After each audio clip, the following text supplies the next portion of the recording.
জিবরাইল আলাইহিস সালাতু ওয়াস সালাম মালিককে ডাক দিয়ে বলেন, ও আসমানের মালিক, তুমি আমাকে এত মর্যাদা দিয়ে সৃষ্টি করেছো, পৃথিবীর শুরু থেকে শেষ পর্যন্ত, বিশ্ব নবী পর্যন্ত যত পয়গম্বর পৃথিবীর জমিনে এসেছে, এই পৃথিবীর জমিনে যত ইবাদত বন্দেগী হয় হবে হয়েছে, যত ওলি আউলিয়া গাউস কুতুব পীর মাশায়েখ হক্কানি আলেম ওলামা এসেছে, এসেছিল, আসবে, কিয়ামত পর্যন্ত যারা ছিল নেককার বান্দা এবং তোমার এই বান্দি গোলামরা, তাদের কাছে রহমত নিয়ে আসা এবং রহমত বর্ষণ করা, যত ভালো কাজ, যত ভালো আমাল রয়েছে, সমস্ত আমালের ফাজাইল বরকত নিয়ে আসা, এসব কিছু মালিক তুমি আমাকে দায়িত্ব দিয়েছো। সুবহানাল্লাহ। আল্লাহু আকবার।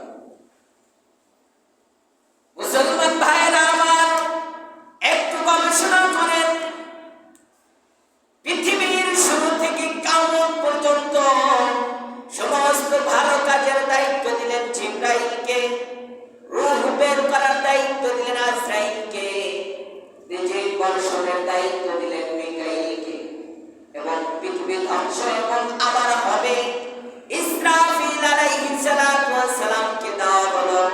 বলুন তো, এর মধ্যে বোঝা যায় সবচেয়ে মর্যাদাপূর্ণ ফেরেশতা হলো জিবরাইল, ঠিক কি না বলেন?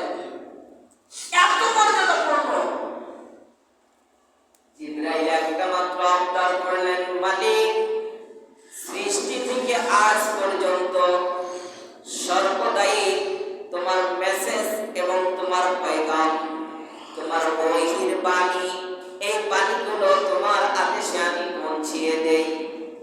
ও মালিক, তুমি আরশের কুরসি থেকে যখন ভয়েস প্রেরণ করো, আওয়াজ দাও গায়েব থেকে, আমি সেখান থেকে কর্ণপাত করে তোমার খাস বান্দাদেরকে দিয়ে আসি। আমার বড়ই আশা, এক নজর তোমাকে আমি দেখবো। সুবহানাল্লাহ বলে, একটা নজর শুধু দেখবো। আজ পর্যন্ত দেখার কোনো সুযোগ হলো না, একটু দেখার ইচ্ছা। আচ্ছা বলো, এত কাছে দেখার ইচ্ছা জাগে কিনা বলেন? এই ওসিলায় বিশ্ব নবীর সাথে আমি একটু আপনার কাছে যেতে চাই।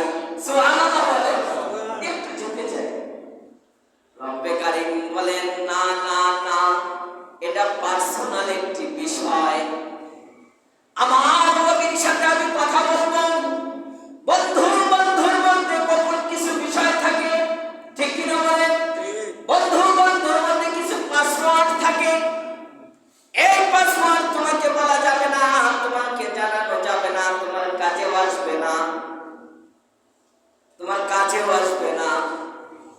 ঠিক মুসা কালিমুল্লাহকে তুর পাহাড়ে যখন রব্বে কারীম দেখার জন্য দরখাস্ত করলেন, মালিক, তোমাকে একটু দেখতে চাই, তোমাকে একটু দেখতে চাই।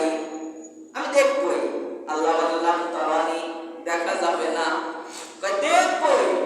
মুসা একটু আমাদের তুলনায়, যেটা আমাদের ভাষায় বলি, বলা ঠিক না, যে বাঁকা, একটু বাঁকা টাইপের ছিলেন, জিদ করতেন, আল্লাহ দেখবো দেখবো, একটু জিদ করতেন।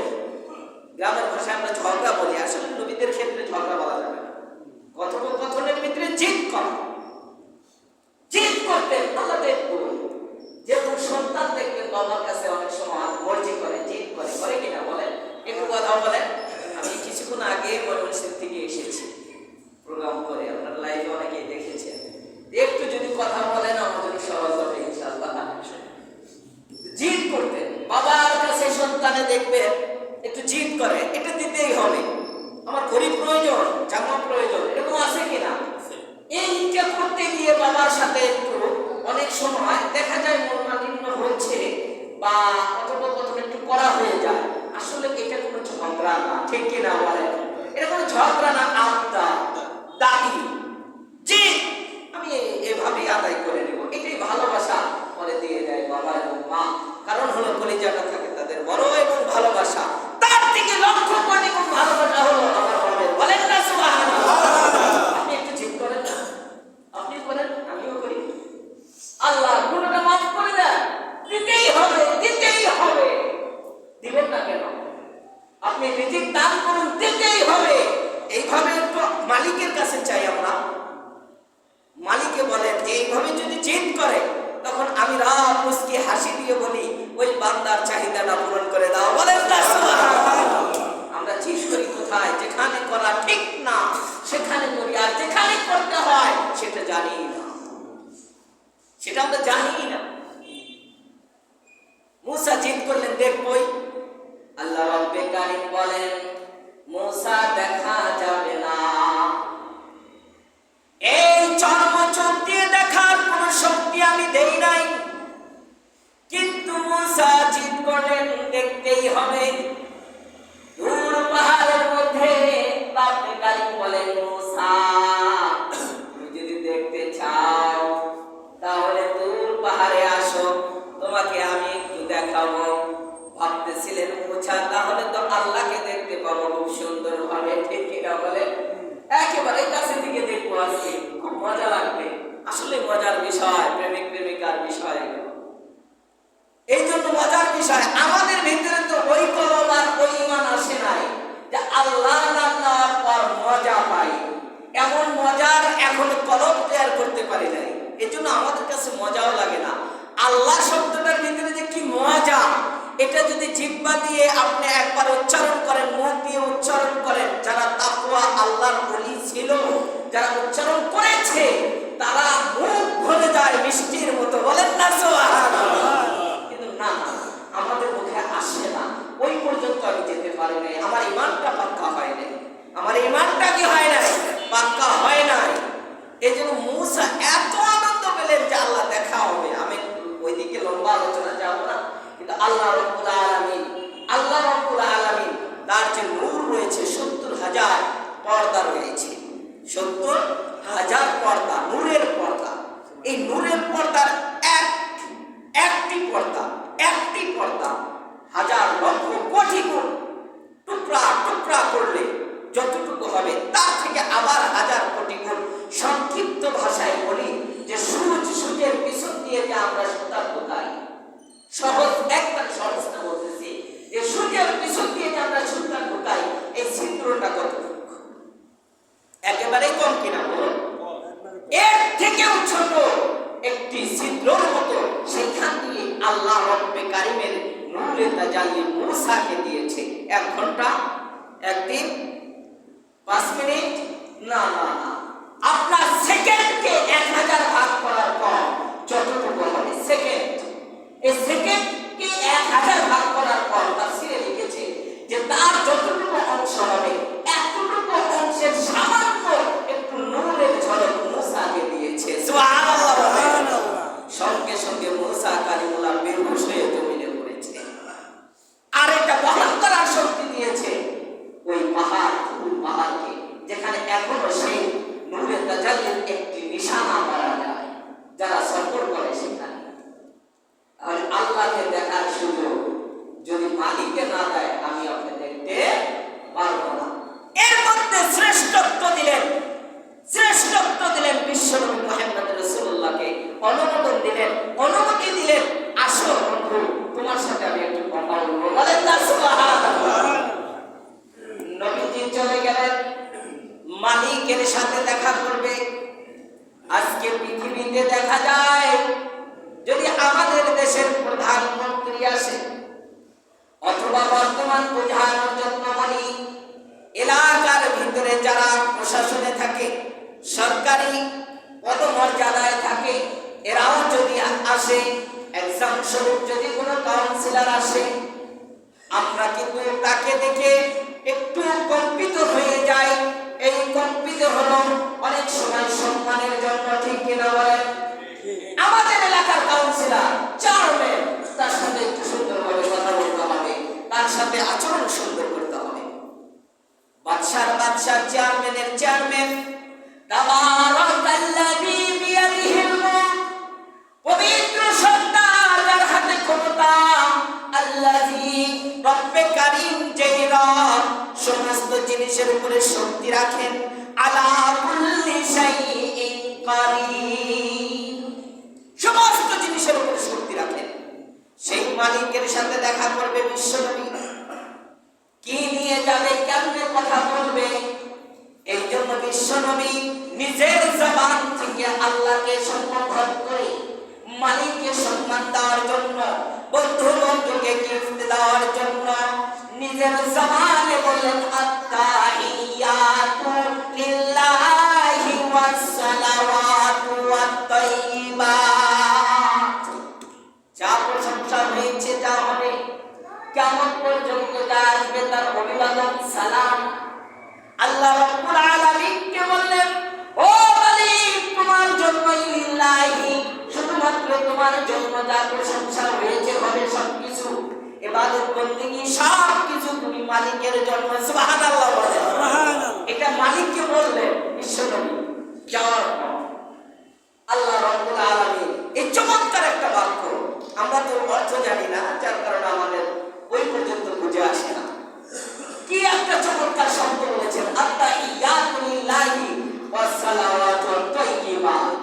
পবিত্রতা, রহমত, বরকত, যা কিছু ইবাদত বন্দেগী, অভিবাদন সব মালিক তোমার জন্য, লিল্লাহ, তুমি রবের জন্য। এখন যখন নবীজি বলেছেন, রব্বে কারীম খুশি হয়ে আল্লাহর হাবিবের দিকে কুদরতি নজরে তাকায় বলেন, আসসালামু আলাইকা আইয়ুহান নাবিয়্যু। আল্লাহ রব্বে কারীম বিশ্ব নবীকে বলেন, আমার পক্ষ থেকেও তোমাকে সালাম। আমার পক্ষ থেকেও তোমাকে সালাম। আচ্ছা বলুন, যে অন্য নবীর মতো তো আমাদের নবী না, অন্য নবীর মতো আমাদের নবী না। আমাদের নবী সবসময় ছিল ইয়া উম্মতি ইয়া উম্মতি। নবীজি ভাবলেন এখানে শব্দ ব্যবহার করা হয়েছে যে তোমাকে সালাম, তাহলে ভাবলেন আমার উম্মত তো তাহলে মাহরুম, আমার উম্মত ছাড়া শুধু আমাকেই সালাম দিয়েছেন।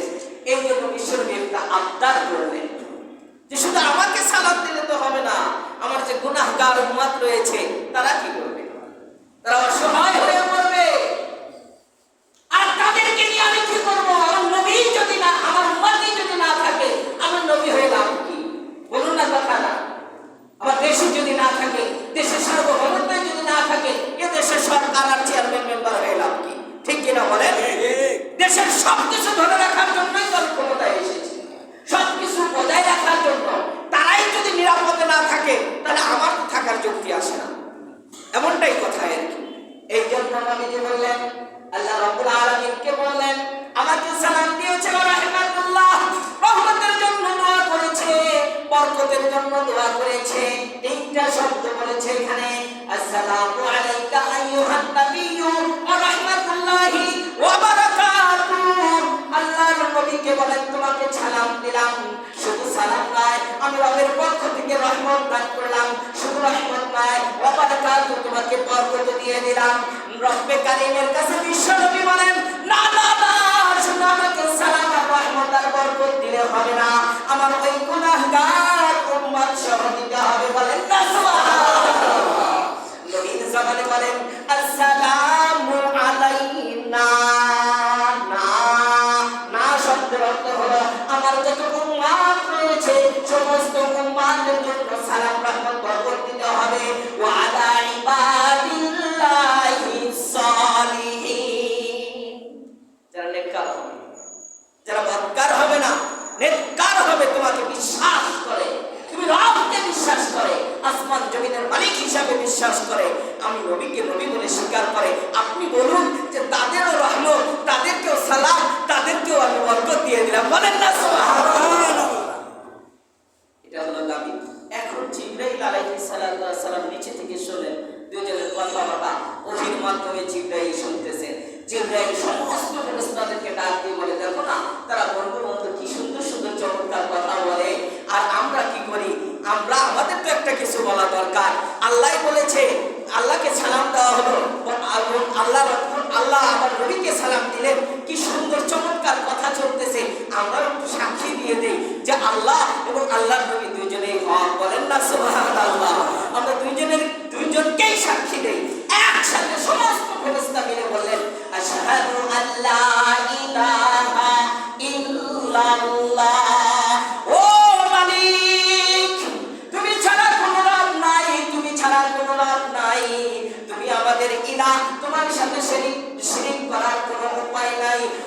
আশহাদু আন্না মুহাম্মাদান আবদুহু ওয়া রাসূলুহু, তোমার খাস বান্দা এবং রাসূল হলো বিশ্ব নবী, আমরা সাক্ষী দিয়ে দিলাম। সুবহানাল্লাহ। তিনজনের কথা, অর্থাৎ তিনটি বরকতময় সমাজের পরিবর্তন হলো তাশাহুদ। যে তাশাহুদটা প্রত্যেকদিন নামাজের মধ্যে আমরা বলি কি না বলেন? এই তাশাহুদ আমাদের জানতে হবে, শিখতে হবে। অতি জরুরি একটি জিনিস নামাজের জন্য ওয়াজিব, তাশাহুদ আমাদের শিখতে হবে। তাহলে তাশাহুদ যে আপনার জবানে করবেন, আপনার এখান থেকে চিন্তা ভাবনা করতে হবে এটা আল্লাহর সাথে তিনজনের কথা যেমন চলতেছে, আমারও কথা চলতেছে, তিনজনের যেমন বরকত রয়েছে, সেই তিন বরকতের সমন্বয় আমি তাশাহুদ করার সাথে সাথে আল্লাহ রাব্বুল আলামিন আমাকেও দান করবেন। সুবহানাল্লাহ। কথা তো শেষ। জিবরাইলের আর দেখার সুযোগ হলো না। বিশ্ব নবীকে নিয়ে ঐতিহাসিক বর্ণনা আল্লাহ রাব্বুল আলামিন কুদরতি ভাবে বিভিন্ন জায়গায় সফর করাইলেন। সফরটা নিয়ে আমরা আগামী জুমাতে আলোচনা করব। কি কি সফর হয়েছে? জান্নাত সফর হয়েছে, জাহান্নাম সফর হয়েছে। জান্নাতীদেরকে সফর করায় দেখাই দিয়েছেন যে এখানে কেন, এবং সেই বিলাল রাদিয়াল্লাহু তাআলা আনহু খরমের আওয়াজ বিশ্ব নবী সেখানে শুনতে পেয়েছেন। বলেন না সুবহানাল্লাহ। আবু বকরের ঘরটা দেখেছেন এবং ওমরের ঘরটা দেখেছেন, ওসমানের ঘরটা দেখেছেন যে কোথায় কাকে রাখা হবে। এইভাবে প্রত্যেক যে জান্নাতি সাহাবী ছিল যাদেরকে আশারায়ে মুবাশশারা বলা হয়, বিশ্বনবী জমিনেই বলেছেন তারা জান্নাতি, তাদের ঘরগুলো সেই আসমানে দেখেছিলেন, যার কারণেই বলেছে। বলেন না সুবহানাল্লাহ। শুকরিয়া তার বিশ্বনবী জাহান্নাম দেখার পর এই কঠিন একটি অবস্থা, এই অবস্থা দেখে আল্লাহর শুকরিয়ার জন্য সেখানেই নামাজের এবং শুকরিয়া সেই জগতের নামাজের প্রস্তুতি নিয়ে নিলেন। সুবহানাল্লাহ বলেন। মানে মালিকের দরবারে সিজদা করবেন, মালিকের দরবারে সিজদা করবেন। এটি একটু অল্প সময়ের জন্য মনে রাখেন, এরপরে ইনশাআল্লাহ আলোচনা আসতেছে। তাহলে এমন একটি পাসওয়ার্ড সেখানে ব্যবহার হচ্ছে যে পাসওয়ার্ডটা শুধুমাত্র তাদের দুইজনের মধ্যেই থাকবে, শুধু দুইজনের ভিতরে। এই জন্য আমাদের অনেক ভাইরা ভুল বোঝে যে সেই সময়ের মধ্যে আরো 23 বছর অথবা 30 বছর অথবা 90 বছর কাটিয়েছে এবং সেখানে আরো 30 পারা কোরআন নাযিল হয়েছে। নানান কথা বলে, এই কথাগুলোর ভিত্তি পাওয়া যায় না। সুতরাং বাস্তবিকতার আমাদের কোনো প্রয়োজন নাই। সেখানে বন্ধু কি আলোচনা হয়েছে সেটা গোপন কিছু না, তা তো ওপেন করে দিয়েছে কোরআনে, ঠিক কি না বলে?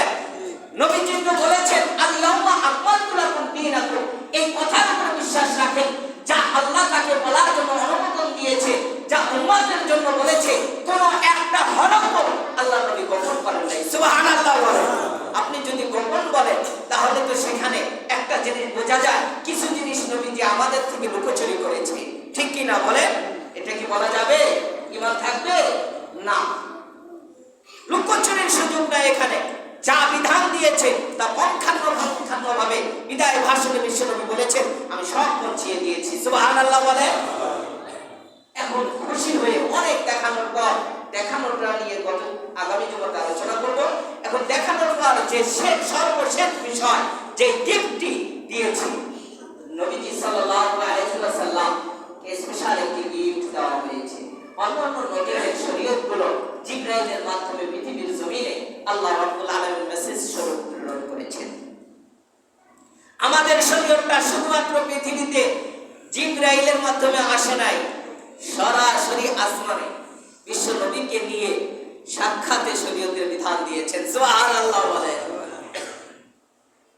4টি দিক রয়েছে, ডান দিক, বাম দিক, ডান দিক, বাম দিক, পিছন দিক, সামনে দিক। এই 4টা দিক রয়েছে বিশেষ দিকে। এই 4 দিক থেকে শয়তান যখন পৃথিবীতে আসে তখন আল্লাহর কাছে কয়েকটি বিষয় ফাইনাল করেছিলেন যে আমার জন্য স্পেশাল শক্তি দেওয়া হোক। রব্বে কারীম দিয়েছে উল্লেখযোগ্য, যেমন শয়তান আমাদের পশম, এই কেশের গোড়ায় গোড়ায় ঢুকবে। শয়তান প্রত্যেকটা রূপ নিতে পারবে নবী ছাড়া, প্রত্যেকটা রূপ নিতে পারবে। ইহার পক্ষে আল্লাহ দাবি করে আপনাকে ধোঁকা দেবে এবং বলেছেন চতুর্দিক থেকে আমি মানুষকে যেন ধোঁকা দিতে পারি, আমার হায়াতটা যেন কিয়ামত পর্যন্ত থাকে, আমার ডান এবং বাম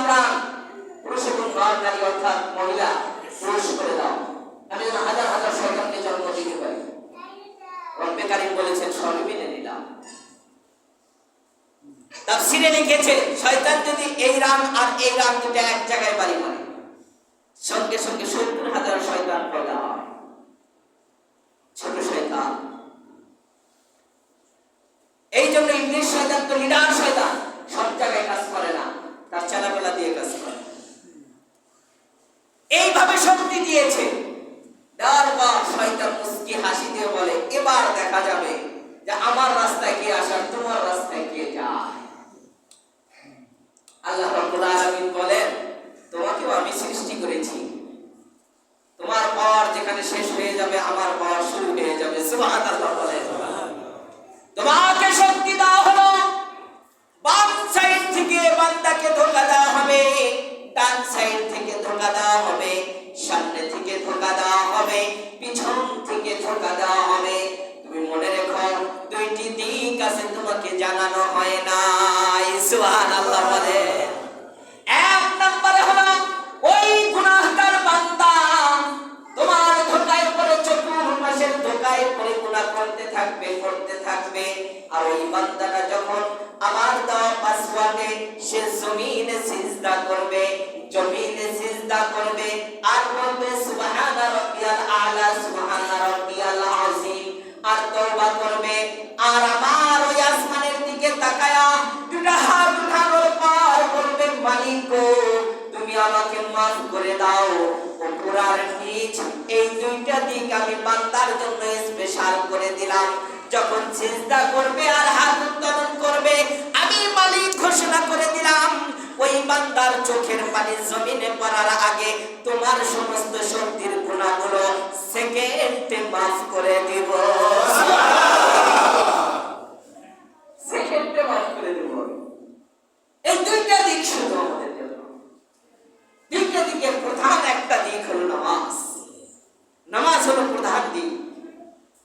এই নামাজের পাসওয়ার্ডটা বিশ্বনবীকে দিলেন, যাও 50 নামাজ তোমাকে দিয়ে দিলাম।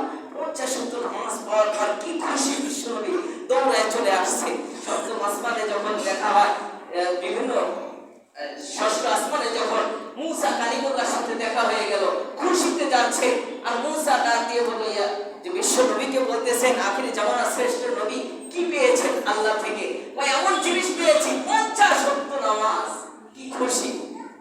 মুসা ডাক দিয়ে বলে 50 নামাজ উম্মতে পড়তে পারবে না।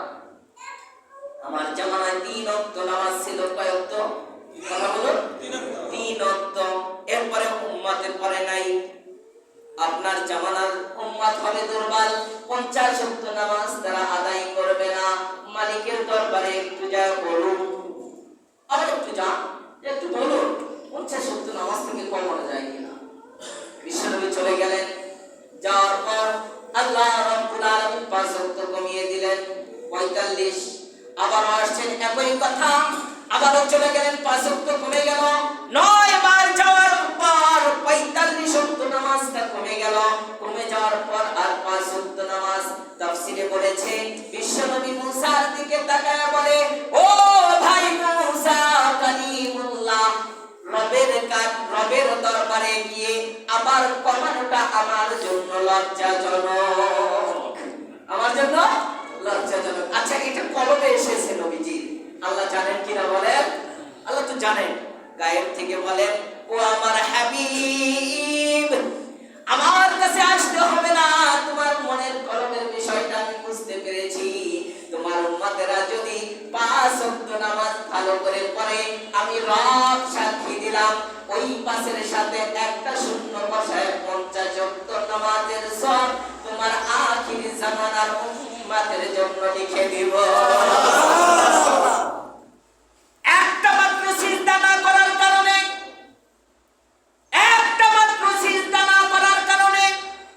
ইবলিস মলউন হয়েছে, শয়তান হয়েছে, ঠিক কি না বলুন?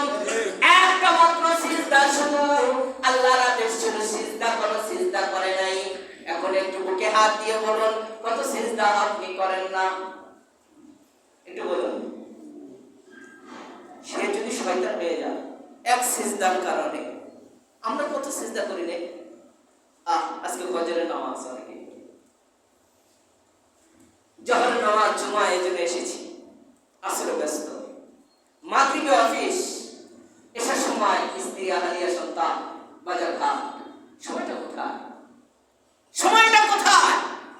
একটু একটা মাসআলা আমার ফিকির করবেন, কোরআনের তাফসীরে দেখবেন। একটা সিজদার কারণে শয়তান শয়তান হয়েছে, কাফের হয়েছে, কিয়ামত পর্যন্ত মজলুম হয়েছে, যাকে আমরা শয়তান বলে আখ্যায়িত করে গালি দিচ্ছি, ঠিক কিনা বলেন? একটা সিজদার কারণে আমি আর আপনি না কত সিজদা ছেড়ে দিচ্ছি, কত সিজদা হিসাব করা যাবে। আপনি সামান্য হওয়ার পর থেকে আজ পর্যন্ত আপনি একটু গবেষণা করবেন যে আমি না কত সিজদা ছেড়ে দিচ্ছি। তাহলে তো আল্লাহ চাইলে আমাকে ডাবল ইবলিশ বানানোর কথা ছিল, ঠিক কিনা বলে? ডাবল ইবলিশ না না না, মালিকে বলেছে এরপরেও বান্দা যদি একটু তওবা করে আর এই যে নিচে সিজদা মারে, মারার পর যদি আসমানে হাত উঠায়, এই দুইটা দিকের কারণে ওই বান্দাকেও আমি মাফ করে দেব। বলেন না সুবহানাল্লাহ? ওই বান্দাকেও মাফ করব। সুইচটা চাপ দেওয়া হয় এখানে, বাল্ব জ্বলে এখানে, ফ্যান চলে এখানে, ঠিক কিনা বলেন?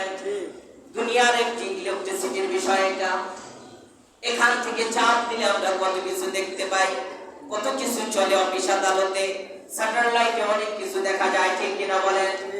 দুনিয়ার মেধা যদি এমন হয়, পক্ষান্তরে মুসলমান ভাইরা একটু চিন্তা করেন, সিজদা যদি এখানে দেওয়া হয়, এই সুইচটা যদি এখানে চাপা হয়, আর যদি তাসবিহ গুলো করা হয়, পাসওয়ার্ড গুলো যদি দেওয়া হয়, রব্বে কারীম বলেন দুনিয়াতে সাধারণ মেধায় যদি এটা চলতে থাকে, আমি রবের এখানে যখন সুইচ পড়ে যায়, আসমান থেকে রব বলে বান্দা কি চায় তাড়াতাড়ি চালু করে দাও, বান্দা কি চায় একটু জারি করে দাও। 244 343 ফজরের 2 রাকাত নামাজ ফরজ, জোহরের 4 রাকাত নামাজ ফরজ, আসরের 4 রাকাত নামাজ ফরজ, মাগরিবের 3 রাকাত নামাজ ফরজ, ইশার 4 রাকাত নামাজ ফরজ, বিতিরের 3 রাকাত, মতান্তরে 1 রাকাত। 244 এই পাসওয়ার্ডটা বিশ্ব নবীকে বললেন, আমি তোমাকে একটা পাসওয়ার্ড দিয়ে দিলাম, তুমি নবীতে একদিন চলে আসবে, এই পাসওয়ার্ড যদি তোমার উম্মতেরা ব্যবহার করে, তোমার ওই গুনাহগার উম্মত যদি 6টা পাসওয়ার্ড চাপে 24443 সঙ্গে সঙ্গে ওই মালিকের সাথে সাক্ষাৎ হয়ে যাবে। যেমন সাক্ষাৎ তুমি আমার সাথে করেছো, ওই মালিকের সাথে ভালোবাসা হবে। যেমন বন্ধুত্ব তোমার সাথে করেছি, ওই বান্দার সাথে আমার সম্পর্ক এবং কালেকশন হবে। ওই সুইচের মতো বাতি জ্বলতে থাকবে, ফ্যান চলতে থাকবে। 6টা পাসওয়ার্ড যদি চাপা হয় আর এই 5 ওয়াক্ত নামাজ এবং বেতের যদি আদায় করা হয়, রব্বে কারীম বলেন যেমন খুশি তোমার উপরে হয়েছি, তোমার বান্দা এবং তোমার উম্মত যারা রয়েছে, তোমার উম্মত যারা রয়েছে, ওই উম্মতের জন্য একই হুকুম। পাসওয়ার্ড চাপার সঙ্গে সঙ্গে তাকে আমি ওই মুহাম্মদের হাবিবের মতো কোলে নিয়ে নেব। বলেন না সুবহানাল্লাহ? এখন নামাজটা আমার কাছে বোঝা বয়স হয় নাই, আরেকটু পরে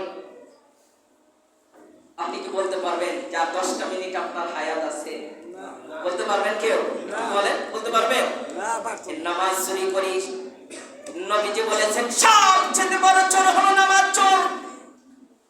এই পৃথিবীর বুকে যত নামাজ রয়েছে, নামাজ যারা চুরি করে যত বান্দা রয়েছে, মুমিন রয়েছে, যত চোর রয়েছে, তার মধ্যে সবচেয়ে বড় চোর হলো নামাজ চোর। নামাজ চোরের 2টা ব্যাখ্যা। 1 নাম্বার রুকু সিজদা ঠিক নাই, 2 নাম্বার নামাজি পড়ে না। নামাজ চোর হলো সবচেয়ে বড় চোর। এরপরে হলো ঈমান চোর আছে, আর সাধারণ আমরা বুঝি টাকা চোর, ঠিক কিনা বলেন? অর্থ সম্পদ চোর। কিন্তু সব চোরের মধ্যে বড় চোর হলো নামাজ চোর। নামাজ চোর। এই নামাজ আপনাকে অশ্লীল কাজ থেকে হেফাজত করবে, অশ্লীল কাজ থেকে হেফাজত করবে। আমার কথা না, ইন্নাস সালাতা তানহা আনিল ফাহশা ওয়াল মুনকার। সমস্ত ফাহিশা, গুনাহ, সবকিছু থেকে প্রকৃত নামাজ আপনাকে হেফাজত করবে। সুবহানাল্লাহ বলেন। নামাজ হতে হবে তাহলে এই নামাজ আপনার পুতলা হয়ে যাবে, কিয়ামতের দিন আপনার সামনে নিক্ষেপ করা হবে। এজন্য নামাজ শেখার জন্য রুকু সিজদা কিরাত তেলাওয়াত শেখার প্রয়োজন আছে কিনা বলেন? যদি আপনি এগুলো না জানেন তাহলে তো আপনার নামাজ সুন্দর হবে না। কয়টা রুকু দিতে হবে, কি করতে হবে, সানা কেমনে পড়তে হবে, বিভিন্ন মাসআলা রয়েছে। এই মাসআলাগুলো আপনার শেখা অতি জরুরি এবং ফরজ। আপনি ব্যবসার জন্য কত কিছু জানেন, কিন্তু নামাজের জন্য তো শেখা দরকার। এর জন্য ধর্মগুরু প্রয়োজন আছে কিনা বলেন? হুজুর ইমাম সাহেব যারা দায়ী ইসলামের, তাদের কাছে যাইতে হবে, আপনার শিখতে হবে। আপনি কালিমা জানেন না, বসে আছেন, আপনার মৃত্যুর সময় তো কালিমা তালকিন করলে কাজ হবে না। কারণ শেখার জন্য, জানার জন্য আগে থেকে চেষ্টা করতে হবে। আর এই চেষ্টা করলে আল্লাহর হাবিব বলেন, মান খারাজা ফি তালাবিল ইলম ফাহুয়া ফি সাবিলিল্লাহি হাত্তা ইয়ারজি। এভাবে যে চেষ্টা করতে থাকবে, চেষ্টার মাঝেই যদি মরে যায় তাহলে সে শহীদ হয়ে যাবে। বলেন সুবহানাল্লাহ। একটু চেষ্টা করি আমরা। আজকে আমি কালিমাটা শিখি, কালকে আবার দোয়া শিখি, সানা শিখি, তাশাহুদ শিখি, কত জিনিস শেখার আছে। যার কারণে ইবাদত ঘরে নাই, ইবাদত ঘরে নাই, আল্লাহর রহমত নাই, শুধু ফিতনা ফাসাদ চলতেছে। ইবাদত সমাজে নাই, বিচার ভালো নাই। ইবাদত সংসদে নাই, এবং সেখানেও সংসদ মুক্ত শান্ত নাই। ঠিক কিনা বলেন? সব জায়গাতে মদিনাওয়ালার কথা চালাইতে হবে, সব জায়গাতে নবীর আদর্শ ত্যাগ করতে হবে, সব জায়গাতে কোরআনের আইন ফলো করতে হবে, তাহলে রহমত বরকত আসতে শুরু করবে। ঠিক কিনা বলেন? আমাদের মন করা কোনো মনোনীত কোনো বিধান যদি চালু করে, সেখানে রহমত আসবে না। আপনি মানেন বা না মানেন, আপনি বিশ্বাস করেন বা না করেন, আপনি যখন চোখ বন্ধ করবেন তখনই বুঝতে পারবেন যে ওই কবর আর কিছুই কাজে আসে না। নামাজ ছাড়া, ইবাদত ছাড়া।